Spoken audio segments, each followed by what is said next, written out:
সম্মানিত মা ও বোনেরা, আজকে আমরা আলোচনা করব কোরআনের দুই জায়গা থেকে।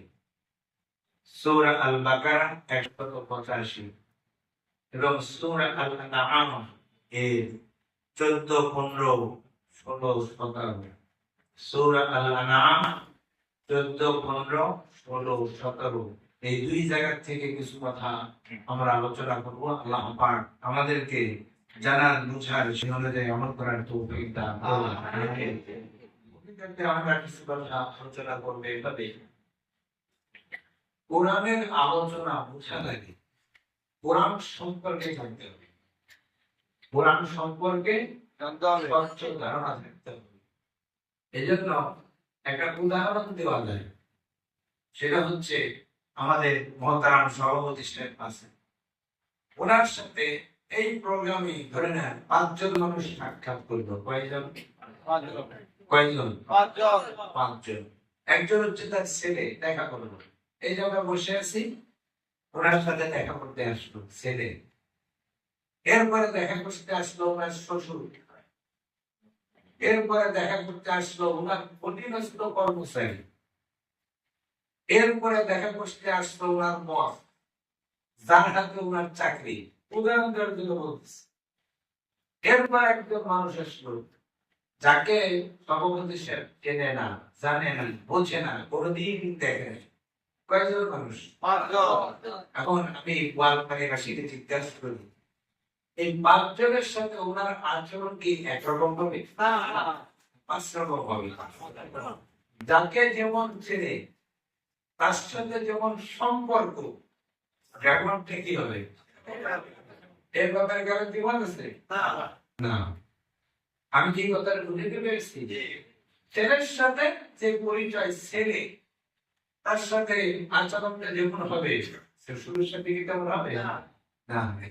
শ্বশুরের সাথে যেমন হবে, অধীনস্থ কর্মচারীর সাথে কি তা হবে? কর্মচারীর সাথে যেটা হবে না, বসের সাথে সেটা হবে না। বসের সাথেও হবে, বা যেই লোকটা তার সামনে আসলো নতুন, তার সাথে এই আচরণ 5 জনের সাথে মিলবে না, আলাদা আলাদা। এই জন্য আজকে আমি বলবো 3টি প্রশ্নের উত্তর জীবনে ক্লিয়ার করে রাখবেন। কয়টা? 3টা। হাত তুলে দেখেন আমাকে, কয়টা? 3টা প্রশ্নের উত্তর আপনার কাছে একেবারে পরিষ্কার থাকতে হবে। তাহলে ওয়াজ বুঝবেন, কোরআন বুঝবেন, হাদিস বুঝবেন, ইসলাম বুঝবেন, দিন বুঝবেন, সব বুঝবেন। কিন্তু যদি এই 3টা জিনিস কারোর কাছে ক্লিয়ার না থাকে, হতে পারে কোরআনের মুফাসসির, মুহাদ্দিস, নাহু, সরফ, গ্রামারের বাবা, লাভ নাই। এই 3টা প্রশ্নের উত্তর যদি কারোর কাছে ক্লিয়ার না থাকে, তেলাওয়াতের পর তেলাওয়াত, খতমের পর খতম, দিয়ে কোনো লাভ নেই। তাহলে কয়টা প্রশ্ন উত্তর ক্লিয়ার থাকতে হবে? নম্বর হলো, আমি কে? আমার স্রষ্টা কে? আল্লাহ। তিনি আমাকে কেন সৃষ্টি করলেন? তার সাথে আমার সম্পর্কটা কি? এর 1 নম্বর। আমি আবার বলছি, আমি কে? আমার পরিচয় কি? আমার স্রষ্টা কে? তিনি কেন সৃষ্টি করলেন? তার সাথে আমার সম্পর্কটা কি? এটা ক্লিয়ার থাকতে হবে। এটা যেমন বললাম, শ্বশুরের সাথে আপনার সম্পর্ক পরিচয় জানা আছে, আপনি তার সাথে সেই রকম আচরণই করবেন। এটা ছেলের সাথে করেন না, কর্মচারীর সাথে করেন না, বসের সাথে করেন না। কথাটা ঠিক হবে। এরপরে 3 নম্বর প্রশ্ন হলো, নবীকে, নবীর পরিচয় কি? আল্লাহ নবীকে কেন পাঠালেন? ওই নবীর সাথে আমার সম্পর্কটা কি? নবীকে কেন তাকে পাঠালেন? তার সাথে আমার সম্পর্ক কি? যদি সম্পর্ক জানা থাকে, যে আমার ছেলের সাথে যেমন আমি নবীর সাথে তেমন করব, শ্বশুরের সাথে যেমন নবীর সাথে সেরকম, নেতার সাথে যেমন নবীর সাথে যেমন, না, যদি পরিচয় থাকে। না থাকলে তো হবে। 3 নম্বরে, এই কিতাব কোরআন আল্লাহ দিলেন, কেন দিলেন? এই কিতাবের সাথে আমার সম্পর্কটা কি? আমি কি বুঝাতে পারলাম? এই কিতাব আল্লাহ দিলেন, কেন দিলেন? এই কোরআনের সাথে আমার সম্পর্কটা কি? এই তিনটা প্রশ্নের উত্তর আমাকে বুঝাতে পারছি? প্রশ্ন, এই তিনটা প্রশ্নের উত্তর যদি কারো ক্লিয়ার থাকে, তার কাছে কোনো ভেজাল থাকে, দুর্ভাগ্য আমাদের। আল্লাহর পরিচয় আমি জানি না, আমার পরিচয় জানি না, আল্লাহর পরিচয় জানি না। এই জন্য নেতাদের সাথে যেমন করি, আল্লাহর সাথে সেরকমই করি। ইসলামের সাথে যেমন করি, আল্লাহর সাথে এরকমই করি। রসুলকে চিনি না, বুঝি না, জানি না। রসুলের যে সম্মান দেয় কারে? নেতারে। কোরআনকে বুঝি না, না বোঝার কারণে প্রত্যেকটা কিতাবের চিত্র আলাদা। কপালে লাগাই, সুমায় খাই, মাথায় লাগাই, বুকে লাগাই, এর বাইরে কিছু। আজকে যেহেতু আমরা কোরআন কেন্দ্রিক আলোচনা করবো, এই জন্য আমরা 3 নম্বরটা নিয়ে আলোচনা করি। 3 নম্বরটা নিয়ে আলোচনা করবো। কোরআন কি? এই কোরআন আসলে কিতাবটা কি, কেন আল্লাহ দিলেন, এই বুঝটা কি থাকতে হবে, ক্লিয়ার থাকতে হবে। আমাদের থাকলে কি ক্লিয়ার আছে? কাঙ্গার আছে? কোরআন সম্পর্কে ধারণা একেবারে স্বচ্ছ, বুঝামিল নাই, পরিষ্কার ধারণা কাঙ্গার আছে। আল্লাহ কবুল করে কাবে। এই যে আমি একটু পরিচয় তুলে ধরবো, তখন বুঝতে পারবেন দেখি এই পরিচয়টা আমি কোন মুসলমানের থেকে দেব না, একজন হিন্দুর থেকে দেব। কোরআন সম্পর্কে তার বুঝ কি, আর এই দেশের মুসলিমদের বুঝ কি, এই দেশের হুজুরদের বুঝ কি, আলেম ওলামাদের বুঝ কি। খেয়াল করি কি বললেন তিনি কোরআনের পরিচয় দিতে গিয়ে। ভারতের নবম রাষ্ট্রপতি শঙ্কর দয়াল শর্মা 1997-99 সেশনে তিনি ভারতের মতো মহারাষ্ট্রের প্রেসিডেন্ট ছিলেন। উনি কোরআন সম্পর্কে একটা পরিচয় তুলে ধরছে, আর আমরা কি পরিচয় গ্রহণ করি এটাও তুলে ধরছে। উনি কয়টা পরিচয় দিছে? একটা হলো উনি কোরআন সম্পর্কে কি পরিচয় পাইছে, আর এই ভারত উপমহাদেশে মুসলমানদের কোরআনের কি পরিচয়, কি সম্পর্ক, এইটা উনি তুলে ধরছেন। একসাথে কয়টা? 2টা। যদি কারো পক্ষে সাহস থাকে বলবেন উনারটা ভুল, শেষে বলবেন, আগেই না। উনারটা ভুল, বুকে যদি সাহস থাকে বললেন। আর যদি বলেন না উনার বক্তব্য ঠিক, তখন বোঝা যাবে কোরআন সম্পর্কে আমাদের দেশের আমাদের পরিচয়টা কি। উনি কি বললেন? তারা এ আমল কি কিতাব থি তুম দুআ কি কিতাব বানা লিয়া। এটা ছিল আমলের কিতাব, তোমরা এটাকে বানাইছো দোয়ার কিতাব। দাদা কি বললেন? 2টা পরিচয়, একটা হলো উনি বুঝলেন, আর একটা হলো আমরা বুঝলাম। এ আমল কি কিতাব থি তুম দুআ কি কিতাব বানা লিয়া। এই কিতাব ছিল আমলের কিতাব। ব্যক্তি জীবনে মানবে, পরিবারে, সমাজে, রাষ্ট্রে যখন যে কাজ করতে যাবে সেই জায়গা গিয়ে এই কিতাবকে মানবে। এই কিতাব ছিল আমলের কিতাব, বাস্তবায়নের কিতাব। এই বুঝকার দাদা। আর আমাদের বুঝুনি বললেন তুম দোয়া কি কিতাব বানা লিয়া, তোমরা এটাকে বানাইছো দোয়ার কিতাব। তখন বলেন দাদা কি ভুল বলছে? আমরা এটাকে কিসের কিতাব বানাইছি? কোরআন কিতাব। এই কোরআনে আছে কিনা জানি না, একটা কোরআন খুলে দেখবেন 2 পাশে তাবিজ দিয়ে ভরা আছে নাকি? তার মানে এটা তো তাবিজের কিতাব, এটা তো দোয়ার কিতাব, জিনপুত ছাড়াদের কিতাব। এরপরে দোয়া কি বলে? মসজিদ গায়ে দোকান উদ্বোধন করবে, বাড়ি উদ্বোধন করবে, শ্রীমন্দির পড়ুন, ইন্দ্রাজনা পড়ুন, এখলাস পড়ুন, বলে আল্লাহ আমিন নাকি? আরো বড় জোর, এক খতম পড়ে আমিন দোয়া। আমাদের আচরণটা কার কত? দাদা বললেন এটা আমলের কিতাব, বাস্তবায়নের কিতাব। ব্যক্তি জীবনে, পরিবারে, সমাজে, রাষ্ট্রে সব ক্ষেত্রে এই কোরআনটাকে মানার জন্য, আমল করার জন্য মাহবুব মালিক দিছে। আর তোমরা বানাইছো দোয়ার কিতাব। এখন বলেন আসলে কি কথা ঠিক? আমাদের দেশের মানুষ এই কিতাবকে কিসের কিতাব মনে করে? দোয়ার কিতাব। ইবাদত আমাদের পড়ছে, হুজুরদের নিয়ে কত একটা পড়াই দোয়া করে নাকি? তাহলে উনি কি ভুল বলছেন কি বলেন? আমাদের কাছে এই কিতাব হলো দুয়ার কিতাব। এই কিতাবটা পড়ে দোয়া করলে উদিলে কি হয়? জিত ফেলে যায়, ভূত ফেলে যায়, বিপদ আপদ দূর হয়ে যায় নাকি? আর তাহলে কি বুঝলেন? এটা দোয়ার কিতাব না, এটা আমলের কিতাব। কথা কি ঠিক আছে? কথা বলেন না কেন? এরপরে 3 নম্বর লেখা, ये समझने की किताब थी, तुम पढ़ने का किताब बना दिया।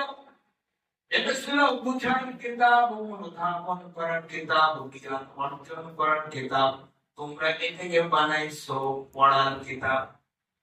বলেন উনার কিন্তু বললেন কি?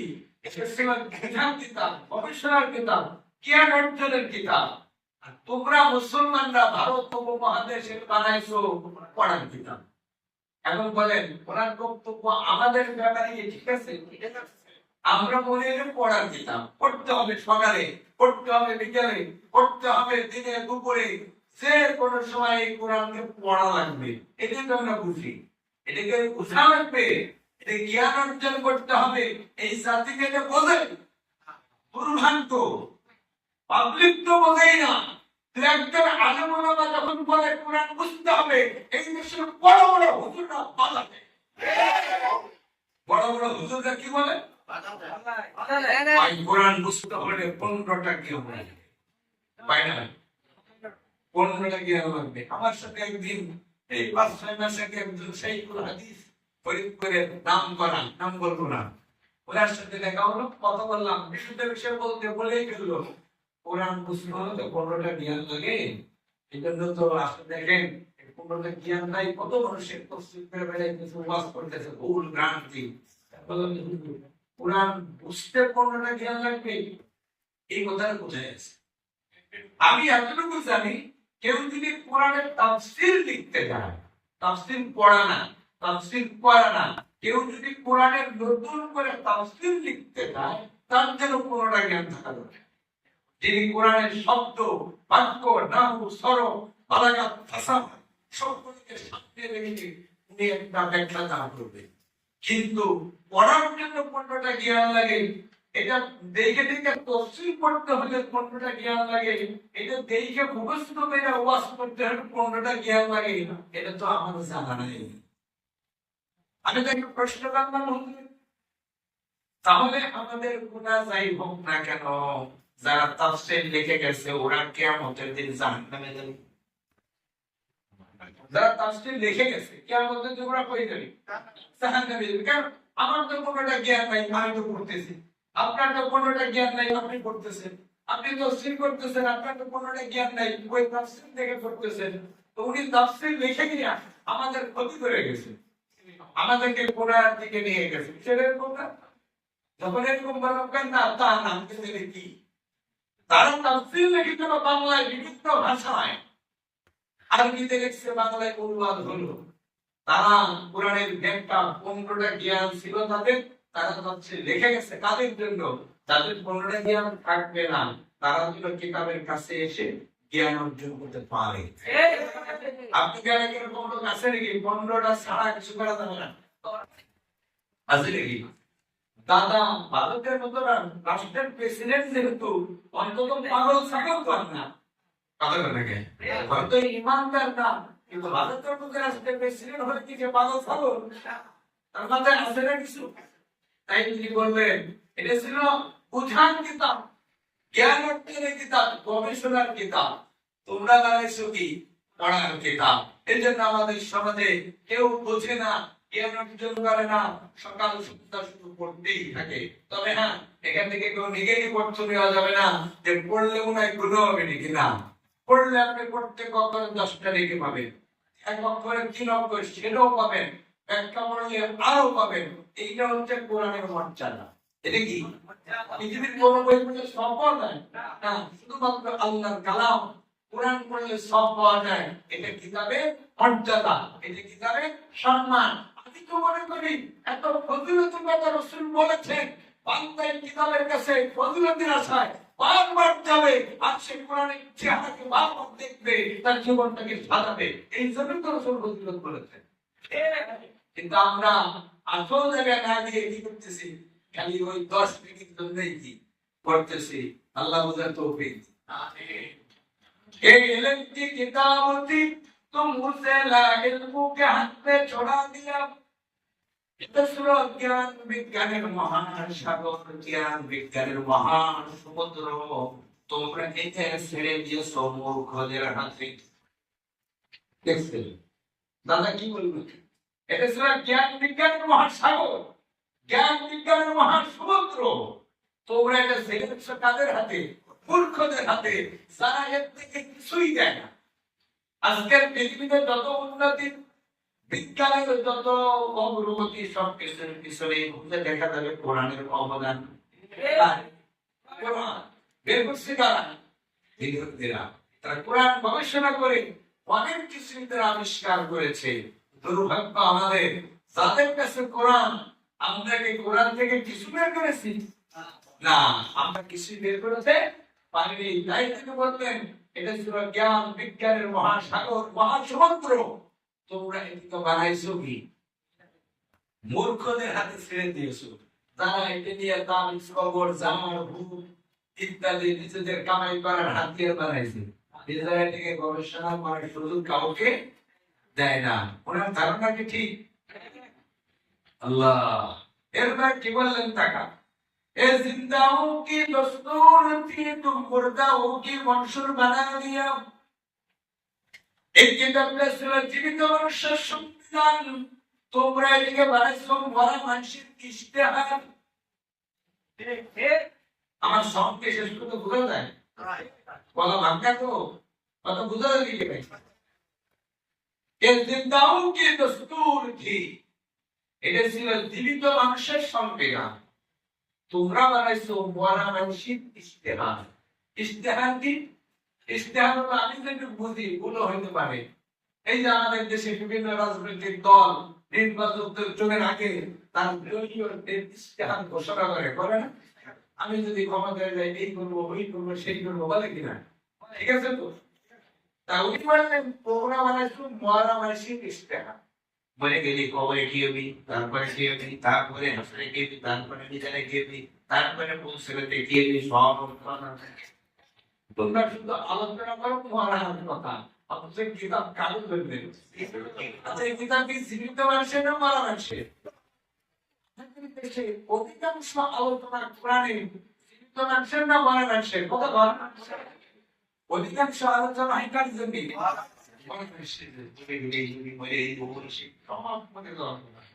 অথচ আল্লাহ কিতাব দিচ্ছেন কারে? যদি মরা মানুষের দরকার হতো তাহলে তো কবরে না দিল, নাজিলে তো কোথায়? কবরে নাজিলে ছিলি হয়েছে কোথায়? দুনিয়া যেখানে মানুষ জীবিত আছে। তাহলে উনি বললেন দাও কি দস্তুর কি। আমি কবিতাটা পড়ার পরে আমি উর্দু, ফার্সি, আরবি ডিকশনারি দেখলাম দস্তুর শব্দের অর্থ কি। সব জায়গায় লিখছে দস্তুর মানে হচ্ছে সংবিধান। দস্তুর কি? সবাই বলেন দস্তুর মানে কি? এই জিন্দাও কি দস্তুর কি। এটা ছিল জীবিত মানুষের সংবিধান। জীবিত মানুষ তার জীবনটা কেমনে চালাবে, জীবিত মানুষ তার সমাজটা কেমনে চালাবে, জীবিত মানুষ তার দুনিয়ার জীবনটা কেমনে চালাবে, তার নিয়ম কানুন ভরা এই কিতাব। ওনার বুঝ আর আমাদের বুঝ এটাই কি ঠিক আছে নাকি? ওনার কি বলে আমাদের ব্যাপারে যেটা বলছে সেটা ঠিক আছে না? আর ওনারটাও কি ঠিক আছে? ওইটাই ঠিক আছে। উনি যে বলছেন এটাও ঠিক আছে। আর আমরা যে মরা মেশিন ইশতেহার বানাইছি এটাও ঠিক আছে। ঠিক আছে না? ভালো লাগতেছে শুনে? ভালো লাগতেছে? তো খুশি কি সুন্দর আমরা কোরআন শিখে কি বুঝি। কোরআন আমাকে পড়ার কিতাব, কোরআন আমাকে পড়ার কিতাব, কোরআন আমাকে পরকালের মরার পরে কম্পনি হয়েছে দুনিয়ায় লাগবে না, কি শান্তি। কে বলেন? এরপর উনি কে বললেন দেখেন আরো মারাত্মক কথা, जो तस्कीरे कायनात के दुरुस्त देने के लिए आई थी तुम उसे सिर्फ मदरसाओं की निसब बना लिया। जो तस्कीरे कायनात के दुरुस्त देने के लिए आई थी, কায়নাত বলে গোটা দুনিয়ার সমস্ত সৃষ্টি, মানুষের চিন্তা, আসমান জমিন না, সমস্ত সৃষ্টিকে কি বলা হয়? কায়নাত। কি বলছেন? তাসকিরে কায়নাতকে দরজ দিয়ে গিনাইতি, গোটা সৃষ্টির মাখলুকাতের জন্য উন্নতি সমৃদ্ধির জন্য এসেছিল এই কিতাব। সব জায়গার উন্নতির জন্য এই কিতাব এসেছিল। তোমরা এদিকে বানাইছো মাদ্রাসার সিলেবাস, বানাইছেন এদিকে স্কুলের সিলেবাস, কলেজের, ভার্সিটি, মেডিকেল, ইঞ্জিনিয়ার, পলিটেকনিক, কোনো জায়গায় না। সিলেবাস কোন জায়গা? মাদ্রাসার সিলেবাস। উনি তো প্রেসিডেন্ট, উনি সব খবর রাখেন না। উনি বললেন এই কিতাব এসেছিল একেবারে গোল্লার থেকে নিয়ে সংসদ পর্যন্ত, রান্নাঘর থেকে নিয়ে সংসদ পর্যন্ত কোনটা সৃষ্টির উন্নতি হবে এই কিতাবের কাছে আসবে। আর তোমরা বানাইছিলে মাদ্রাসার সিলেবাস। তবে হ্যাঁ, আপনারা মাদ্রাসায় পড়ছি, আলহামদুলিল্লাহ, আমি সিলেবাসটা পাইছি না, কথা ঠিক কিনা? আপনারা করেন না, এটা আমাদের সিলেবাস, আমরা পাইছি, তাহলে একটা আমাদের পক্ষে পড়ছে, এটা আমাদের সিলেবাস। কিন্তু মাদ্রাসায় যেভাবে সিলেবাস আছে, এটা কি ঠিক আছে না সব শেষ? মাদ্রাসায় সিলেবাস আছে, নাম কি হচ্ছে? আমার কথা একটু কষ্ট নিয়ে না, কষ্ট নেবেন, কষ্ট নেবেন নাকি? আমাদের মাদ্রাসায় কোরআন সিলেবাস কতটুকু শুনবেন? আমি কোন মাদ্রাসার নাম নিয়ে বলতেছি না, সবাই বুঝে নিয়ে। আমাদের কিরান গুলোতে 4টে বিষয় পড়ানো হয়, বা 3টে বিষয়: কোরআন, হাদিস, ফিকহ। কয়টা? বলেন তো কয়টা? কোরআন, হাদিস, ফিকহ, এই 3টে পড়ায়। যদি কারো দ্বিমত থাকে আমার একটা হাত তুলে। আমি যতদূর দেখেছি আলিয়া কওমের সিলেবাস, যেহেতু আল্লাহর শুকরিয়া, আমি আলিয়া কওমের নেশাব শেষ করছি, কওমের নেশাব শেষ করছি, ভার্সিটির নেশাব শেষ করছি, কোন জায়গায় কি সিলেবাস আছে অন্তত এতটুকু আমি জানি। হয়তো কারোর সাথে মতের দ্বিমত থাকতে পারে। দেখেছি আমাদের মাদ্রাসার সিলেবাস গুলোতে 50% হচ্ছে ফিকহ, 50% কি ফিকহ, 30% হচ্ছে হাদিস, 30% কি হাদিস। কত হইল? 30% কি কোরআন। কারণ এখানে অনেক আলেম ওলামা আছে, আমি দেখতেছি, কারণ দ্বিমত থাকলে হাত ছিল দ্বিমত আছে, বেশি হতে পারে, কিন্তু আমার হিসাবটা তো ঠিক আছে। ফিকহ কত পার্সেন্ট? 50। হাদিস কত? আর কোরআন কত? আজকে এই সমাজের যত মারামারি, যত গ্রুপিং, যত ভাব, এর পিছনে সিলেবাস দেয়। কোরআন যদি 70% হতো, হাদিস যদি 20% হতো, ফিকহ 10% হতো, আমি বিশ্বাস করি সমাজে 100 ভাগের 90 ভাগ মতভেদ দূর হয়ে যেত। যত মতভেদ এই ফিকহ নিয়ে, যত মতভেদ হাদিস নিয়ে, কোরআনের আয়াতের ব্যাপারে এত মতভেদ আছে হুজুর? যদি সিলেবাস কেমন হতো, কোরআন হবে 70%, হাদিস হবে 20%, ফিকহ হবে কত পার্সেন্ট? আমাদের তো কিছু ফিকহ সমস্যা আছে, কোরআনের ওই আয়াত ধরবো, ওই আয়াত পড়ে আমি হাদিসের কাছে যাবো, হাদিসে দেওয়ার পরে এই ব্যাপারে ফিকহ কি বলছে দেখবো। তা আমরা কি করি? আগে ফিকহে তারা টাইমের দলিল বাইনা হাদিসের কাছে, হাদিসও 60 পদে, এই যে 20 ভাগ হয়ে গেল। আমি কি ভুল বললাম? তারপরে না যদি কি পক্ষে যান, আমি যেটা বুঝছি সেটা বললাম। তুমি বললেন তাসকিরে কায়নাতকে দরজ দিয়ে গিয়েছি, গোটা সৃষ্টি জগতের, শুধু মানুষের নয়, গোটা দুনিয়ার উন্নতির জন্য এসেছিল এই কিতাব। তোমরা এদিকে কি করছো? মাদ্রাসার সিলেবাস বানাইছো। আর মাদ্রাসার সিলেবাসের কথা তো বললামই না। আল্লাহ হেফাজত করুন, আমিন। এরপরে শেষ লাইন বললেন, मुर्दा कौम को जिंदा करने के लिए आई थी, मुर्दा कौम को जिंदा करने के लिए आई थी, तुम उसे मुर्दा की दुआ बख्शिश पर लगा दिया। এই কিতাব এসেছিল ঘুমন্ত জাতিকে জাগ্রত করবেন, অসভ্য জাতিকে সভ্য বানাবেন, পশুর চরিত্রের লোকদেরকে সোনার মানুষ বানাবে, ক্ষতিগ্রস্ত মানুষদেরকে উন্নতির পথ দেখাবে। এই জন্যই এসেছিল এই কিতাব। তোমরা থেকে বানাইছো মারা মানুষের দোয়া বকশিসের কিতাব। ওই ওয়াজ মাহফিল আমি বলি, আপনাদের এলাকায় আছে কিনা জানি না। এই যে সামনে কদরের রাত্রে দেখবেন বিভিন্ন মসজিদে কি করবেন, তারা কি হয়ে গেছে, আলোচনা হয়ে গেছে, এখন দোয়া করবে 10 মিনিট চলবে। ভাই আপনি কয় কথা বলছেন, 2 খতম। হুজুর এটা তসবিহ হাতে নেন, আগে ছিল এখন আছে কিনা জানি না। তসবিহ হাতে নেন, কয় খতম, 2 খতম। আপনি কত, 3 খতম, 5। আপনি কত, 3, 8, এরকম গণে যখন থেকে সবার কাছ থেকে কত হয়েছে, 50 খতম হয়েছে। ভাই আপনারা যে খতম করছেন, ওই খতমটা আমার উপরে বসছে বলে নাকি? এই খতম করে আমার উপরে কি দেন, বসছে দেন। কেন? আমি আল্লাহরে বসে আল্লাহর কাছে দিয়ে দিল শব্দটা বসছে নাকি? উনি ওই শব্দটাই বললেন, এ মুদ্দা কম চিন্তা করলে कि आई थी तो उससे मुद्दा की दुआ मुश्किल पर लगा दिया। এই কিতাব এসেছিল ভ্রমন্ত জাতিকে জাগ্রত করতে, অসভ্য মানুষকে সভ্য বানাবে, অভদ্র মানুষকে ভদ্র বানাবে। তোমরা এটাকে বানাইছো মারা মানুষের পথ বকশিস দিয়ে দিতে। এখন বলেন, এই যে দাদা কোরআন সম্পর্কে একটা পরিচয় তিনি তুলে ধরলেন, আর আমরাও পরিচয় তুলে ধরছি। দাদাকে ভুল বলছে নাকি? এখন এটা আলাদা করে দিকে দুইটাকে, তাহলে বোঝা সহজ হবে। এটা হলো দোয়ার কিতাব, ঠিক আছে? আমাদের এই সমাজের একটা বুঝ, এটা হলো দোয়ার কিতাব, ঠিক আছে?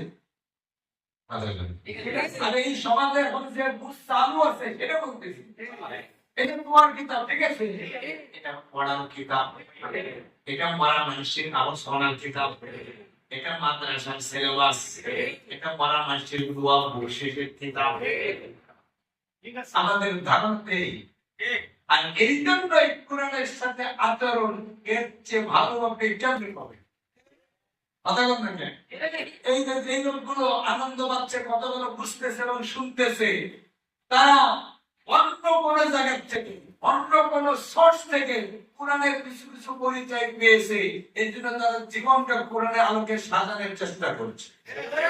আমাদের দেশের শিক্ষা সিলেবাস দিয়ে নয়, ওই 3 নম্বর করার রাস্তা পাইছে।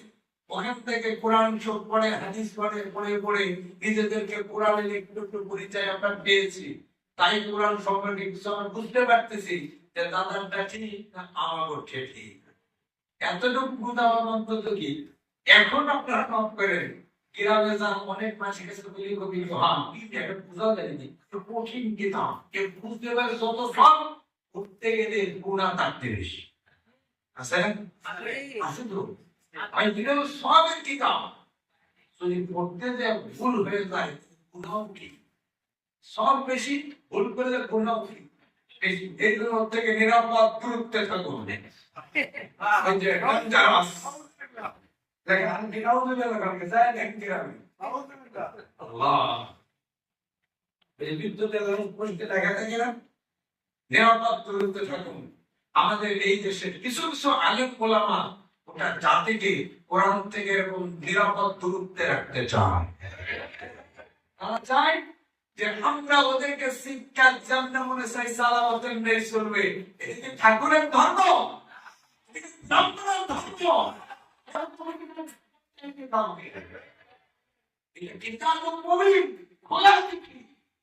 সবাই করবে, সবাই বুঝবে। এই কিতাবকে কঠিন আপনাকে কে বলতে বলেছে?